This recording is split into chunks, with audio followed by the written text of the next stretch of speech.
ഉളുഹിയത്ത് എന്നത് അതൊരു നിർബന്ധമായ അമലാണോ? ഇന്നിപ്പോ ഒരാൾ എന്നോട് ചോദിച്ചു, അല്ല ഉസ്താദേ, എൻ്റെ കയ്യിൽ ക്യാഷ് ഉണ്ട്, ഞാൻ ഉളുഹിയത്ത് അറുത്തില്ലെങ്കിൽ കുറ്റക്കാരനാകുമോ? ഒരു 10,000, 15,000, 25,000, 50,000 രൂപ കയ്യിലുണ്ട്, ഞാൻ ഉളുഹിയത്ത് അറുത്തില്ലെങ്കിൽ കുറ്റക്കാരനാവുമോ? ഒരാൾക്കൊരു ഷെയർ കൂടാം ഒരു പോത്തിൽ, അല്ലെങ്കിൽ ഒരാടിനെ വാങ്ങി ഇറക്കാനുള്ള കഴിവുണ്ട് എങ്കിൽ ഇതിൽ അഫ്ളലേതാ? ശ്രദ്ധിക്കേണ്ട കാര്യം, ഉളുഹിയത്തിന്റെ തോൽ പലപ്പോഴും അറവുകാർക്ക് കൂലിയായി കൊടുക്കുന്ന ഒരു രീതി ചില നാടുകളിൽ കാണാറുണ്ട്. അത് സഹീഹാവോ? പിന്നെ ചില ആളുകൾ ചോദിക്കുന്നൊരു സംശയമുണ്ട്, ഒരു മൃഗത്തിൽ തന്നെ ഉളുഹിയത്തും അഖീഖത്തും കൂടെ പറ്റുമോ? മഹാന്മാരായ സഹാബത്തിന്റെ കഥ കേൾക്കണോ? വകാന ഇബ്നു ഉമറ വ അബൂ ഹുറൈറ യഖ്റുജാനി ഇലസ്സൂഖി ഫീ അയ്യാമിൽ അശ്രി ദിൽ ഹിജ്ജ യുകബ്ബിറാനി വ യുകബ്ബിറുൻ നാസു മഅഹുമാ. കേൾക്കണം, ഇത് ഉൾക്കൊള്ളണം. അല്ലാഹു തൗഫീഖ് തരട്ടെ. വകാന ഇബ്നു ഉമർ, മഹാനായ അബ്ദുല്ലാഹ് ഇബ്നു ഉമർ തങ്ങളായിരുന്നു. അബൂ ഹുറൈറ റളിയല്ലാഹു അൻഹും ആയിരുന്നു. യഖ്റുജാനി ഇലസ്സൂഖ്, അവരിങ്ങനെ അങ്ങാടിയിലേക്ക് പോകുമായിരുന്നു. ഫീ അയ്യാമിൽ അശ്രി ദിൽ ഹിജ്ജ, ദുൽഹിജ്ജയിലെ ഈ 10 ദിവസങ്ങളിൽ എങ്ങനെയാ പോകാറുണ്ടായിരുന്നത്? യുകബ്ബിറാനി, രണ്ടുപേരും എന്തു ചെയ്യും? അല്ലാഹു അക്ബർ, അല്ലാഹു അക്ബർ, അല്ലാഹു അക്ബർ തക്ബീർ ചൊല്ലുമായിരുന്നു. വയുകബ്ബിറുൻ നാസു മഅഹുമാ, അവരുടെ കൂടെ അത് കേൾക്കുന്ന മറ്റാളുകളും എന്ത് ചെയ്യും? തക്ബീറല്ലും. അല്ലാഹു അക്ബർ, അല്ലാഹു അക്ബർ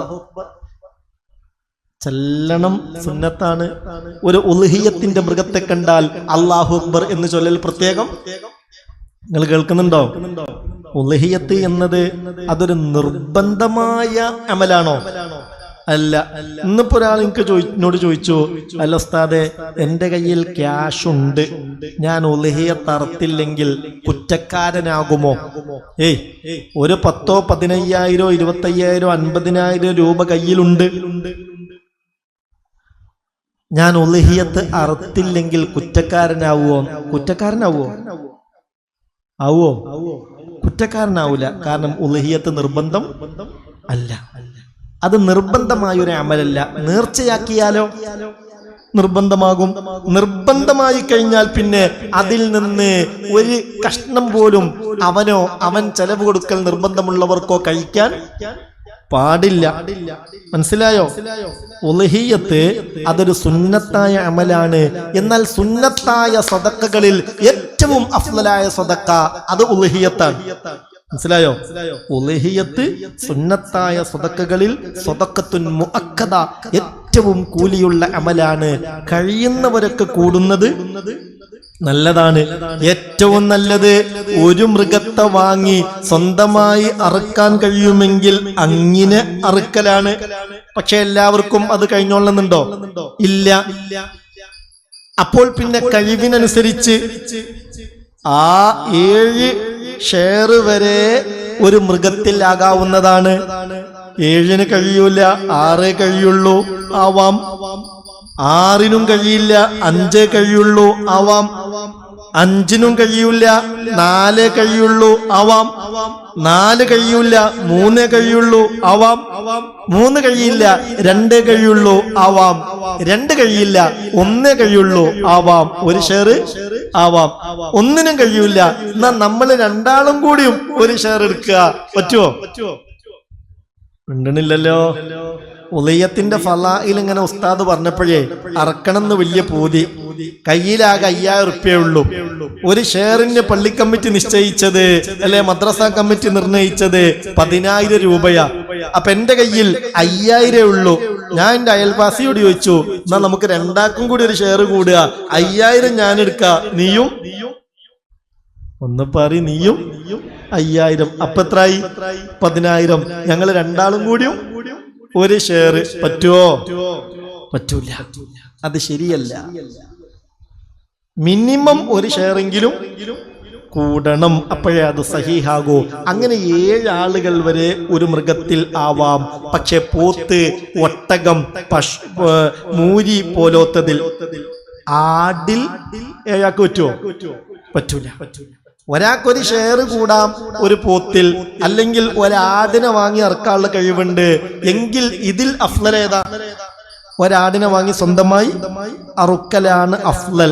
ശ്രദ്ധിക്കേണ്ട കാര്യം, ഉളിഹിയത്തിന്റെ തോൽ പലപ്പോഴും അറവുകാർക്ക് കൂലിയായി കൊടുക്കുന്ന ഒരു രീതി ചില നാടുകളിൽ കാണാറുണ്ട്. അത് സഹീഹാവോ? സഹീഹല്ല.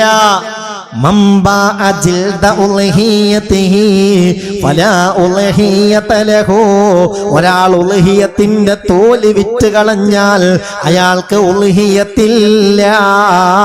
ഖാല റസൂലുള്ളാഹി സല്ലല്ലാഹു അലൈഹി വസല്ലമ, ഉളിഹിയത്തിന്റെ മാംസം വിൽക്കാൻ പാടില്ലാത്തതുപോലെ ഉളിഹിയത്തിന്റെ തോലും വിൽക്കാൻ പാടില്ല. അതേ പ്രകാരം കൂലിയായി കൊടുക്കുക അതും പാടില്ല. ഉളിഹിയത്തിന്റെ തോല് അതിന്റെ പണിക്കാർക്കോ മറ്റോ കൂലിയായി കൊടുക്കാൻ പാടില്ല. പിന്നെയോ സാധുക്കൾക്ക് ദാനം കൊടുക്കണം. കൊടുത്തതിന് ശേഷം അവര് പറഞ്ഞു, ഇതിപ്പോ എനിക്ക് എന്താ ചെയ്യാൻ കഴിയുക, നിങ്ങളൊന്ന് വിറ്റന്നാളി എന്ന് പറഞ്ഞ് അവര് നമ്മളെ വക്കാലത്താക്കിയാൽ പിന്നെന്ത് ചെയ്യാം? വിൽക്കാം. അത് അവരുടെ മറ്റു വസ്തുക്കൾ. എന്റെ വീടും നിങ്ങൾ വിറ്റന്നാളി എന്ന് പറഞ്ഞ് നമ്മളെ വക്കാലത്താക്കിയാൽ നമുക്ക് വിറ്റൂടെ? നിങ്ങൾ ഉറങ്ങാണോ?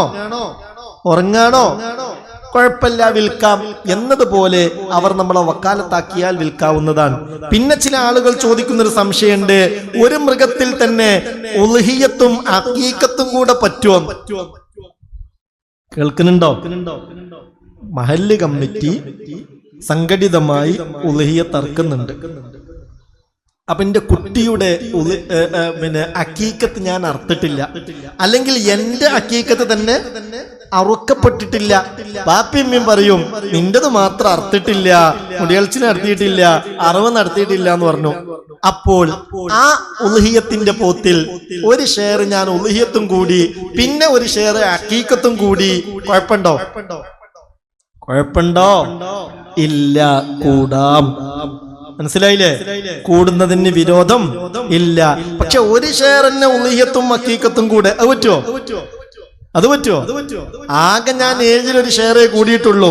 അതന്നെ പകുതി അഖീഖത്തും പകുതി ഉളിഹിയത്തും പറ്റുമോ? പറ്റൂല.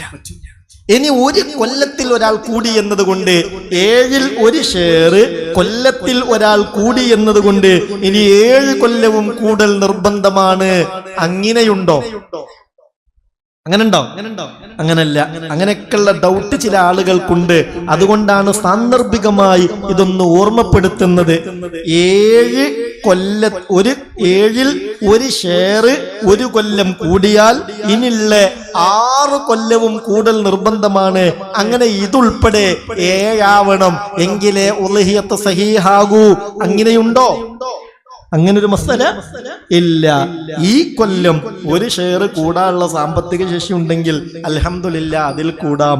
അടുത്ത കൊല്ലം അതില്ലെങ്കിൽ കൂടൽ നിർബന്ധവും ഇല്ല. എന്നതുപോലെ ചില ആളുകൾ പറയാറുണ്ട്, ഉംറ ചെയ്താൽ ഹജ്ജും നിർബന്ധമാകും. അങ്ങനെയുണ്ടോ? ഉംറ ചെയ്താൽ ഹജ്ജ് നിർബന്ധമാകും. അങ്ങനെയില്ല. ഉംറക്കുള്ള സാമ്പത്തിക ശേഷിയും ക്ഷേമശിയും ഉണ്ടെങ്കിൽ ഉംറ ചെയ്യാ. ഹജ്ജിനുള്ള കഴിവുണ്ടെങ്കിൽ ഹജ്ജ് ചെയ്യാ. അപ്പോൾ ഹജ്ജ് നിർബന്ധമാവും.